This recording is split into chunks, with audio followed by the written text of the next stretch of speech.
우리 세례문답 계속해서 공부하도록 하겠습니다. 앞장에서는 성경에 대한 부분을 배웠습니다.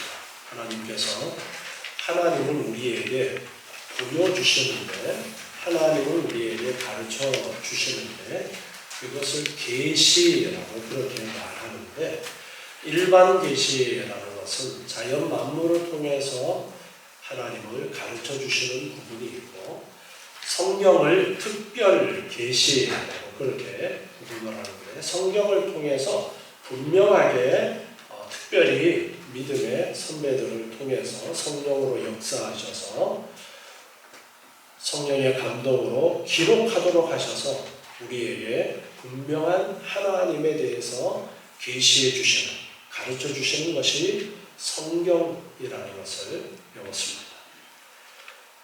오늘은 제3장 하나님의 사역과 속성에 대해서 배우겠습니다.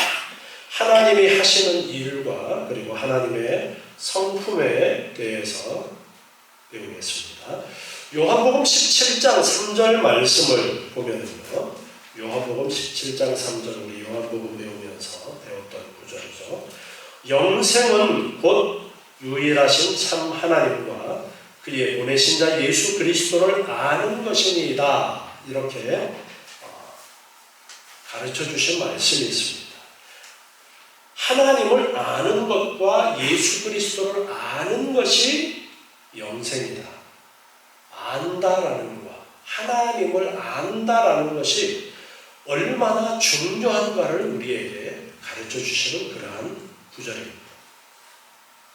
우리는 하나님을 알아야 됩니다.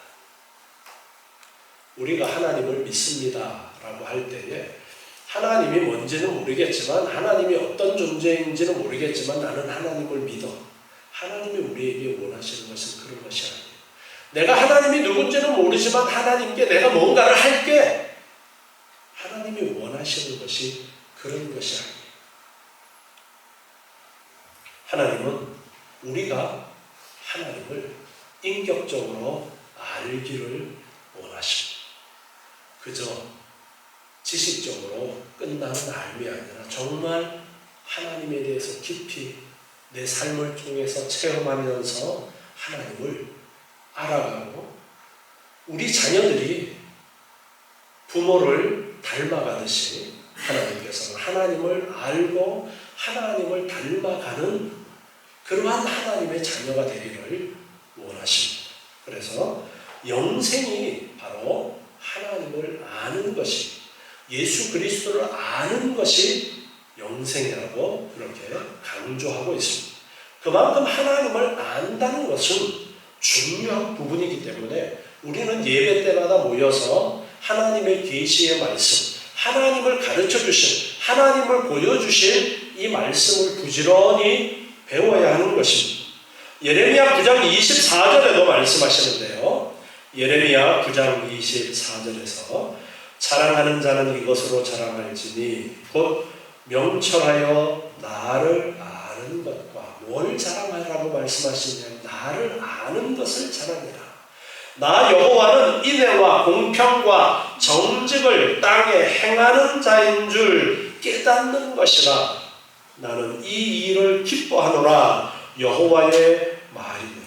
하나님을 아는 것, 그리고 하나님께서 어떻게 행하시는 분인지를 깨닫는 것, 이것을 자랑하라. 그렇게 말씀하십니다. 내가 무언가를 하는 것 이전에 하나님에 대해서 알아야 됩니다. 그래서 성경을 먼저 말씀을 하면서 우리가 무엇을 통해서 하나님을 알 수가 있느냐?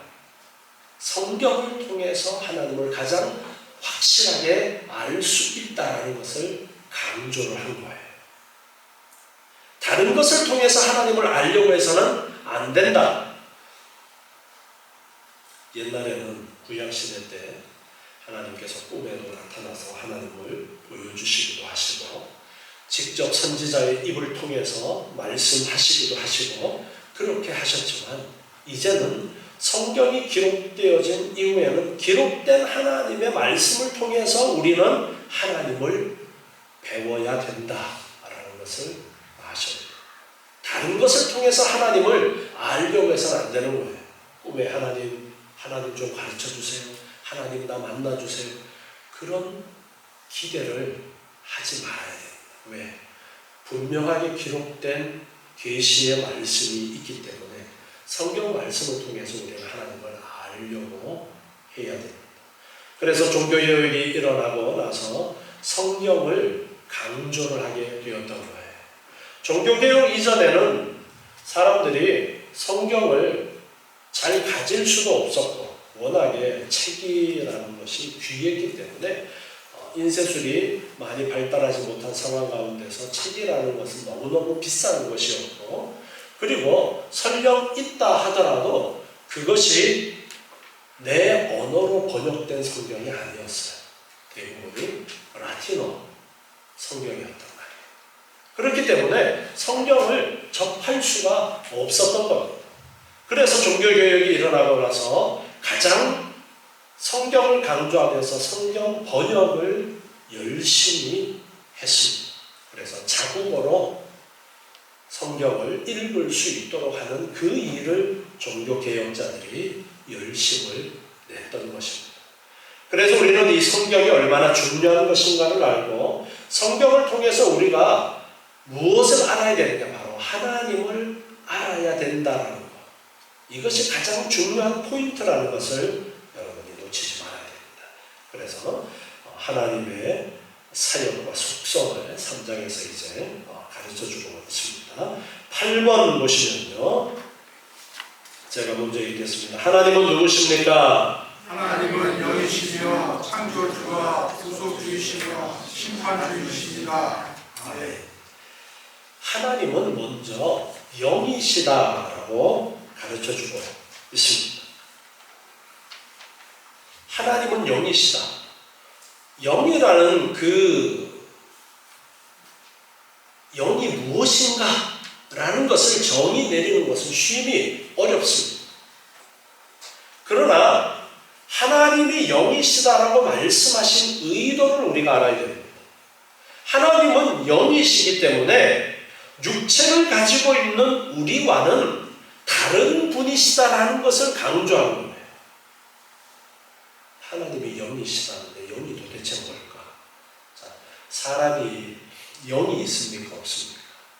사람에게도 하나님께서 영을 부여해 주셨어요.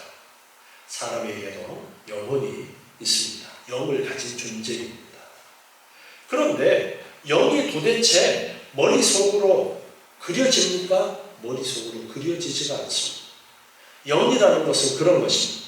육체를 통해서 표현되어질 수 없는 또 다른 어떤 분명한 존재가 있는데 그것이 영이에요. 그래서 육체와 분명히 다른 어떤 존재라는 것을 강조하시는 것이 바로 하나님은 영이시다. 육체와 다른 분이시다. 사람과 다른 분이시다라는 것을 가르쳐 주십니다. 요한복음 4장 24절에서 하나님은 영이시니 예배하는 자가 신령과 진정으로 예배할지니라 이렇게 말씀하시면서 하나님은 영이시다라는 것을 강조를 했습니다. 사람들이 하나님이 영이시다라는 이 말씀을 영지주의자들은 영이라는 어떤 뛰어난 존재와 육체라는 하등한 어떤 존재, 그런 식으로 완전히 분리해버리는 그런 잘못을 저질렀어요. 그런데 하나님은 분명 뛰어나신 영이라는 존재가 맞지만, 하나님은 영으로서 뛰어난 존재가 맞지만 하나님께서는 인간에게 무엇을 부여해 주셨느냐 하면 육체만 주신 것이 아니라 영도 주셨단 말이에요. 그래서 인간은 영을 가진 육체라는 아주 독특한 그런 존재로 하나님이 지으셨는데, 이것을 의도적으로 쪼개서 영은 뛰어난 부분이고 육체는 하등한 것이고 영지주의는 그렇게 몰아가 버렸던 것이고, 그런 생각을 교회 안으로 가지고 들어와서 많은 잘못된 생각을 가지도록 그렇게 해버린 것입니다. 그래서 특별히 요한복음에서는 영지주의에 대한 많은 지적을 하는 그런 부분들이 있었죠. 하나님은 영이시다. 분명하게 영이 어떤 것인가 우리가 가늠되어지지 않지만 분명 육체와 다른 그런 분이시다라는 것을 말씀하고 있습니다. 디모데전서 1장 17절 말씀에 보면요, 디모데전서 1장 17절에서 만세의 왕 곧 썩지 아니하고 보이지 아니하고 홀로 하나이신 하나님께 존귀와 영광이 세세토록 있어지이다. 아멘. 하나님에 대해서 표현하면서 만세의 왕이시고 썩지 아니하고 보이지 아니하고 홀로 하나이신 하나님, 이렇게 표현하면서 하나님이 썩지도 않고 보이지도 않고, 반대로 육은 썩어지고 그리고 보이죠.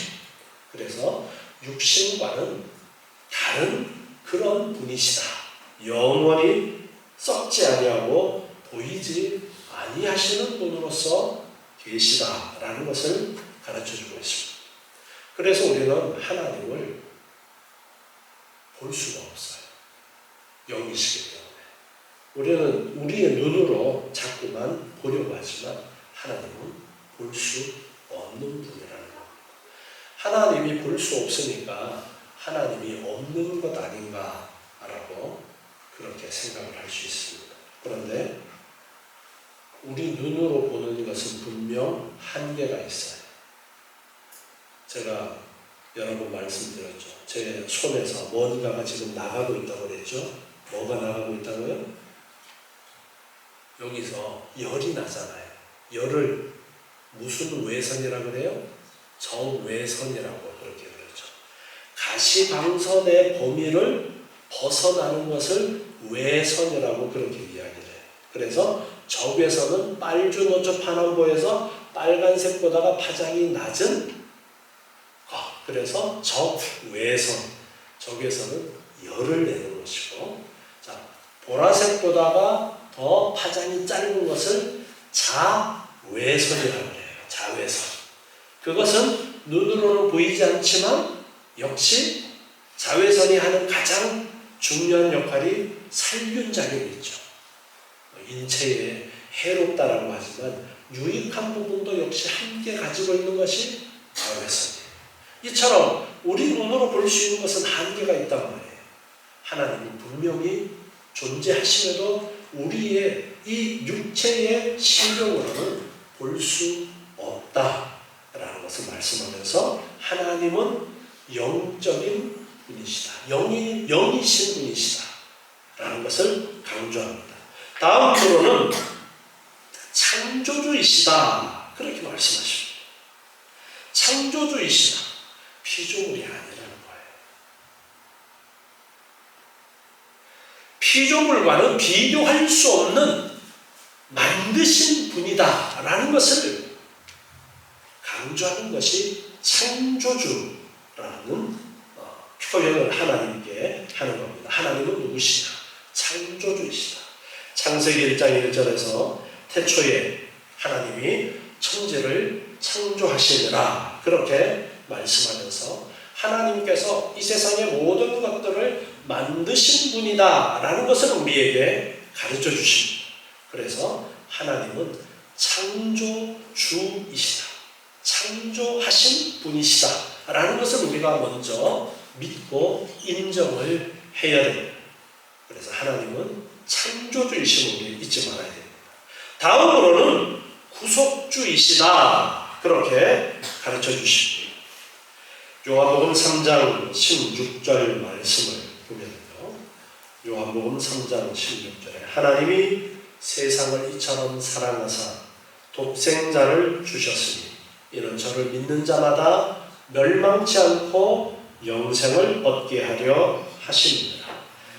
독생자 예수 그리스도를 이 땅에 보내주셨습니다. 하나님께서 독생자를 보내주셔서 우리를 영생을 얻도록 하시려고 독생자를 보내주셨다라고 말씀하신 우리를 구원해 주신 분이시다. 구원이 사람의 노력의 결과입니까? 구원은 사람의 노력의 결과가 아닙니다. 잘못 알고 있는 사람들은 내가 뭔가를 하나님 앞에 하면은 하나님이 그 상급으로 나에게 구원을 주신다라고 그렇게 잘못 알고 있는 사람들이 있습니다. 그것이 아니에요. 구원의 주인은 누구십니까? 하나님이십니다. 구속주라는 표현이 바로 그거예요. 구원의 주체가 누구냐? 하나님이시다. 하나님이 구원을 이루어 가신다는 것입니다. 사람이 구원의 주체가 아니라 하나님이 구원의 주체라는 거예요. 창조주라는 말씀도 하나님이 창조의 주인이시지, 과학자들이 자기네들 나름대로 저절로 생겨났다, 진화에 의해서 사람이 만들어졌다, 그런 이론들을 이야기하지만 그것이 아니라는 거예요. 창조의 주인은 하나님이시다. 세상에 많은 이론들과 종교들 중에는 보면 그 배후에는 사람이 주인이다라는 그러한 의식이 그 배후에 있는 것을 보게 됩니다. 사람이 주인이기 때문에 사람을 중심으로 이 현상들을 풀어보려고 하다가 보니까 엉뚱한 그런 생각들을 만들어 내는 거예요. 하나님이 창조의 주인이신데 창조주 되신 하나님을 어떻게 하면 무시할 수 있을까? 그러면서 진화론이 만들어진 거예요. 그러나 우리는 분명하게 하나님이 창조의 주인이심을 알아야 됩니다. 그리고 구속이라는 이 놀라운 은혜의 역사도 하나님이 주인이 되셔서 이루시는, 그래서 독생자 예수 그리스도를 친히 보내주시고 구속의 길을 여시고 그리고 성령 하나님을 통해서 우리 안에 역사하셔서 믿음을 주시는 그 놀라운 은혜가 있다는 것을 우리가 분명하게 알아야 돼요. 다음으로는 심판주라고 가르쳐주고 있습니다. 심판주시다. 또한 심판의 주인이십니다. 시편 9편 7절부터 말씀 보면요. 시편 9편 7절, 여호와께서 영영히 앉으시며 심판을 위하여 보좌를 예비하셨도다. 공의로 세계를 심판하시며 정직으로 만민에게 판단을 행하시리로다. 이렇게 하나님께서는 심판하신다라는 것을 분명하게 우리에게 가르쳐주고 있습니다. 시편 98편 9절에서도 시편 98편 9절에서도 보면요, 저가 땅을 판단하려 임하실 것이미로다. 저가 의로 세계를 판단하시며 공평으로 그 백성을 판단하시리로다. 그렇게 말씀하면서 심판하신다라는 것을 말씀하십니다. 전도서 12장 14절 말씀에도 보면요, 전도서 12장 14절에 하나님은 모든 행위와 모든 은밀한 일을 선악간에 심판하시리라. 심판에 대해서 구약에서도 여러 번 하나님이 심판하신다라는 말씀을 하셨습니다. 요한복음 3장 35절 말씀을 보면요, 요한복음 3장 35절에서 아버지께서 아들을 사랑하사 만물을 그 손에 주셨으니 만물을 아들 예수 그리스도에게 주셨다. 요한복음 5장 22절에서 보면요, 요한복음 5장 22절에서 아버지께서 아무도 심판하지 아니하시고 심판을 다 누구에게 맡기셨어요? 아들에게 맡기셨으니 요한복음 5장 27절, 또 인자됨을 인하여 심판하는 권세를 주셨느니라. 하나님께서 심판주이신데 그 심판의 권세를 특별히 아들 예수 그리스도에게 주셨다라는 것을 우리에게 가르쳐 주십니다. 그래서 예수님께서 언제 심판을 하셔요? 재림하실 때, 예수님이 다시 오실 때, 부활하시고 하늘로 올라가셨는데 다시 오실 때에는 심판주로 오셔서 심판하신다라는 것을 분명하게 우리에게 말씀하셨어요. 그래서 이 세상을 심판하셔서 지옥과 천국으로 나뉘어서 분명하게 갈라놓으시는 그 심판이 있다는 것을 우리가 알아야 돼요. 그 심판의 주체가 누구냐니까 바로 하나님이시다. 그래서 하나님은 영이시면서 창조주이시고 구속주이시고 그리고 심판의 주인이시다라는 것을 우리에게 분명하게 가르쳐주고 있습니다. 자, 다음 9번입니다. 하나님은 창조주이신데 하나님은 무엇을 창조하셨습니까? 천지와 만물을 그의 말씀으로 우에서부터 창조하셨습니다. 아멘. 천지 만물을 하나님께서는 창조하셨는데 말씀으로 창조하셨다. 그리고 무에서부터 창조하셨다라는 것을 우리는 분명하게 알아야 됩니다. 그리고 믿어야 됩니다. 태초에 하나님이 천지를 창조하시느라 분명하게 하나님이 천지를 창조하셨음을 성경을 통해서 우리에게 계시해 주십니다. 가르쳐 주십니다. 창세기 1장 3절에 보면 하나님이 가라사대, 하나님이 말씀하시니까 빛이 있으라 라고 말씀하시니까 빛이 있었고 말씀으로 이 세상을 창조하셨다라는 것을 창세기는 우리에게 분명하게 가르쳐주고 있습니다. 그래서 우리는 하나님이 이 세상을 만드셨는데 아무것도 없는 가운데 말씀하시니까 그 말씀대로 이루어졌다. 아니 도대체 하나님은 어떤 분이시기에 말씀만 하면 이루어지지? 궁금하죠? 안 궁금해요? 궁금하지 않아요? 궁금하잖아요. 더 깊이 있게 캐고 싶지 않아요? 그런데 하나님에 대해서 우리가 더 많이 알 수가 없어요. 하나님이 우리에게 가르쳐 주신 만큼밖에 몰라요. 더 깊이 있게 알고 싶으면 질문하세요. 저한테 말고 누구에게? 천국에 가서 하나님께 물으겠어요. 계시의 말씀을 통해서 우리가 알 수 있는 것은 한계가 있습니다. 더 깊은 것은 천국에서 하나님을 만나서 우리가 물어볼 수 있을 거예요. 근데 이야기를 해도 우리가 잘 모를 겁니다. 알면 하나님의 수준까지 올라갈 수가 있겠지만 그래서 하나님은 우리의 눈높이에서 우리에게 필요한 만큼 하나님을 계시해 주신 거예요. 그래서 여기에 계시해 주신 것만큼 알고 그리고 믿어야 됩니다. 왜? 하나님은 눈에 보이는 분이 아니기 때문에. 그러나 분명히 계시는 분이기 때문에. 역대상 16장 26절에 보면요.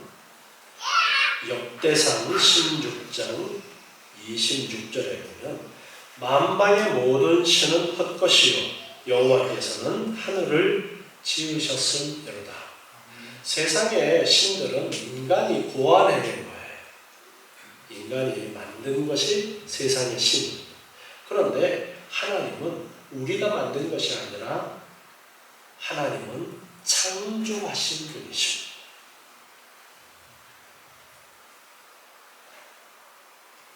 시편 33편 6절에는 하나님의 창조에 대해서 이렇게 노래하면서 우리에게 가르쳐주고 있습니다. 여호와의 말씀으로 하늘이 지음이 되었습니다. 그 만상이 그 입 기움으로 이루었다. 하나님의 말씀으로 이루어졌다라는 것입니다. 시편 33편 9절에서 저가 말씀하심에 이루었으며 명하심에 견고히 섰도다. 하나님이 무엇인가 재료를 가지고 만드신 것이 아니라 말씀으로 창조하셨다라는 것, 이것을 분명하게 성경은 우리에게 가르쳐주고 있어요. 우리가 믿는 하나님은 이렇게 말씀으로 세상을 만드신 하나님이십니다. 이것을 우리가 분명히 알고 그리고 믿어야 됩니다. 다음 10번입니다. 하나님은 사람을 지으신 후 무엇을 명하셨습니까? 땅을 채우고 땅과 모든 생물을 다스리라고 하셨습니다. 아멘. 네. 창세기 1장 28절 말씀을 보면요. 창세기 1장 28절에 하나님께서 사람을 만드신 후에 하나님이 그들에게 복을 주시며 그들에게 이르시되 생육하고 번성하여 땅에 충만하라. 땅을 정복하라. 바다의 고기와 공중의 새와 땅에 움직이는 모든 생물을 다스리라 하시니라. 아멘.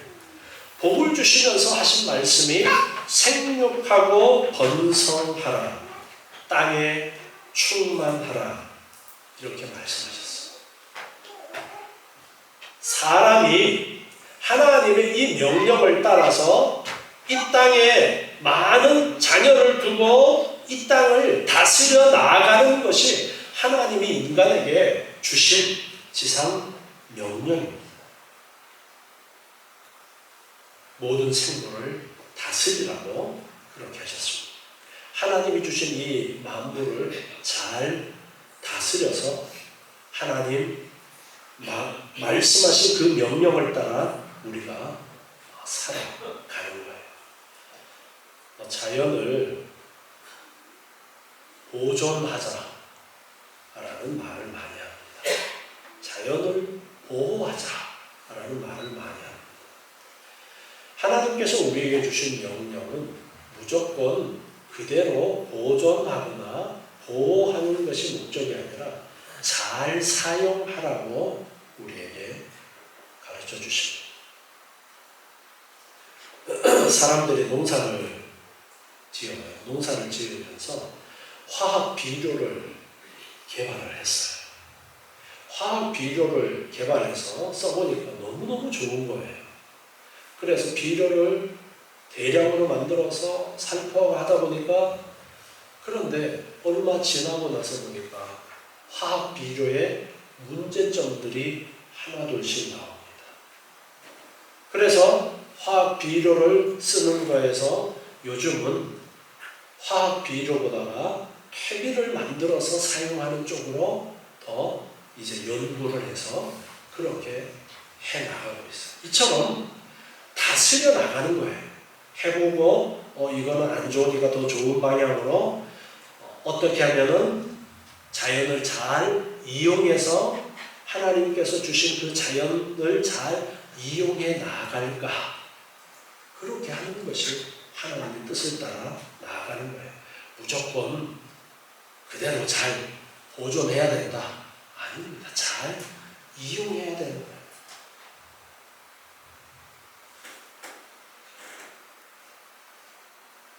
여러분, 노아 홍수 이후에 하나님께서 동물들을 식량으로 허락을 해주셨어요.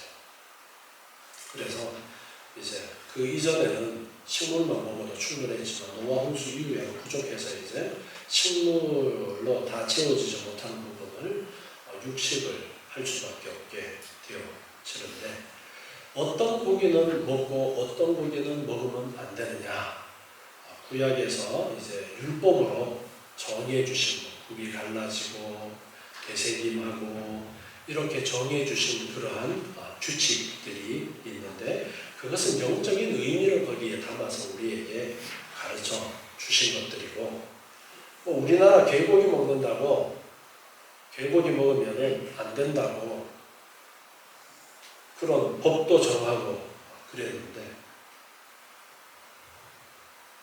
그 법이 과연 합당한 것인가도 한번 생각해 봐야 돼요. 아니, 개를 위해서 소 잡는 것은 괜찮고 개 잡아먹는 건 안 돼요?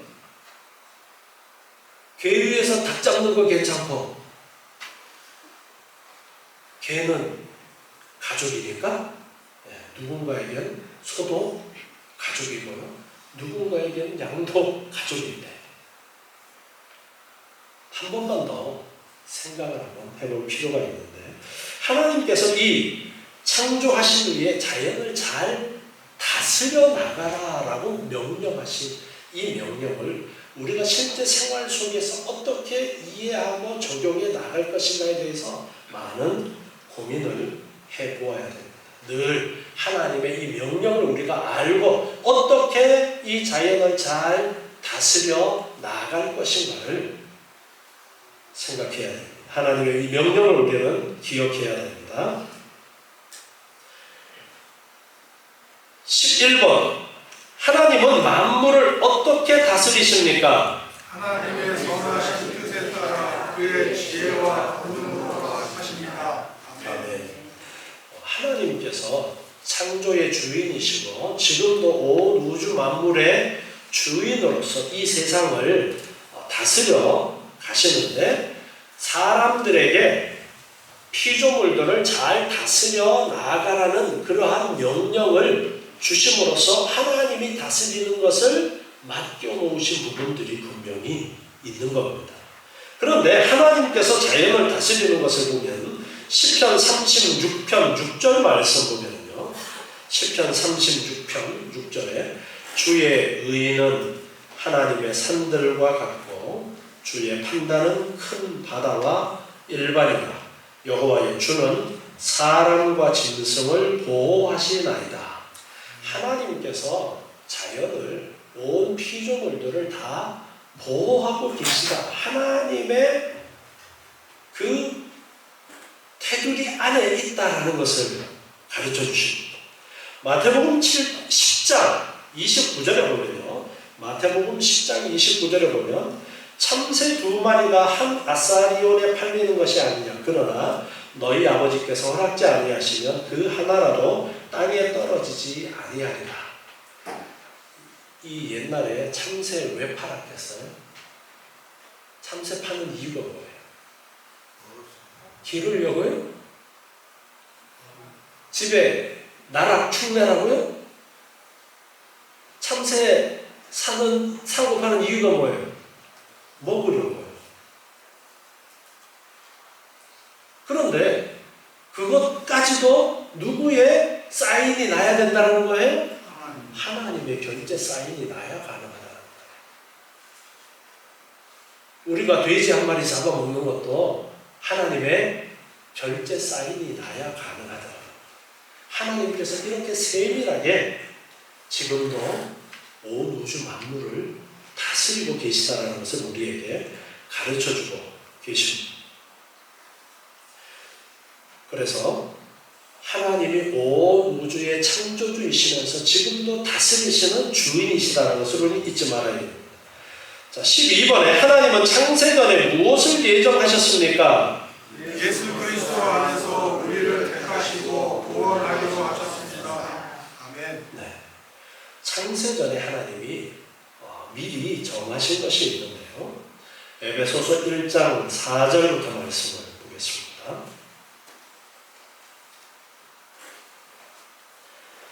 그 창세전에 이 세상을 만드시기 전에 그리스도 안에서 예수 그리스도 안에서 우리를 택하사 우리를 택했다는 거예요. 우리로 사랑 안에서 그 앞에 거룩하고 흠이 없게 하시려고 그 기쁘신 뜻대로 우리를 예정하셨다. 미리 정해 놓으셨다는 거예요. 예수 그리스도로 말미암아 자기의 아들들이 되게 하셨으니 이는 그의 사랑하시는 자 안에서 예수 그리스도 안에서 우리에게 거저 주시는 바 그의 은혜의 영광을 찬미하게 하려는 것이라 하나님의 기쁘신 뜻대로 예수 그리스도 안에서 우리를 택하시고 우리를 하나님의 자녀 삼으시려고 정해 놓으셨다는 이게 예정입니다. 언제 시점은 언제예요? 이 세상을 만드시기도 전에 하나님께서는 다 뭐가 있었어요? 계획이 있었던 거예요. 하나님께서는 다 계획을 가지고 이 세상을 만드셨어요. 그 이전에 이미 우리 한 사람 한 사람을 하나님의 자녀 삼고자 하는 계획을 갖고 계셨고 예수 그리스도를 보내서 우리를 구속하시고자 하시는 계획도 갖고 계셨던 거예요. 그래서 구속주라고 우리는 하나님을 아는 겁니다. 그리고 마지막에 심판도 하신다라는 것을 성경은 우리에게 분명하게 가르쳐주고 있습니다. 하나님께서는 창세 이전에 이미 이 모든 것들을 계획하시고 우리 한 사람 한 사람을 염두에 두고 계셨던 겁니다. 예레미야 24장 7절 말씀 보겠습니다. 예레미야 24장 7절이에요. 내가 여호와인 줄 아는 마음을 그들에게 주어서 그들로 전심으로 내게 돌아오게 하리니 그들은 내 백성이 되겠고 나는 그들의 하나님이 되리라. 하나님께서 이 세상을 다스리는데 참새 한 마리 죽는 것까지도 하나님의 결제가 나야 된다라고 했어요. 그것처럼 하나님께서는 이미 창세 이전에 구원하실 자들을 정해놓으셨어요. 구원하실 자들을 정해놓으셨고 그 구원 받을 자들을 정해놓고 그 사람을 구원하시는 것이 누가 하신다고요? 하나님이 하시는 거예요. 하나님이 하시는데 하나님이 어떻게 하시느냐? 지금 예레미야 24장 7절에서 가르쳐주고 있는 거예요. 내가 여호와인 줄 아는 마음을 그들에게 주어서. 하나님이 여호와인 줄을 아는 마음. 여호와라는 의미는 오늘 출애굽기 3장 14절에서 읽은 말씀처럼 스스로 있는 자라는 뜻입니다. 누군가가 만들어낸 그런 신이 아니라 세상의 다른 신들은 누군가가 만들어냈지만 하나님은 누군가가 인간이 만들어낸 신이 아니라 스스로 계신 분, 시작이 없으신 분.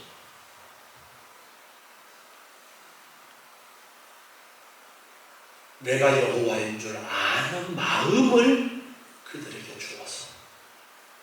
자, 지난주에 성령에 대해서 우리 배웠죠. 예수님께서 보혜사 성령을 말씀하시고 성령이 임하시면 우리에게 모든 것들을 가르쳐 주시겠다라고 했었죠.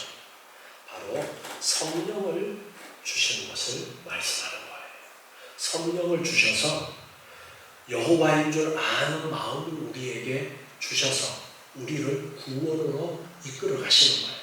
여호와인 줄 아는 마음을 그들에게 주어서 그들로 전심으로 내게 돌아와.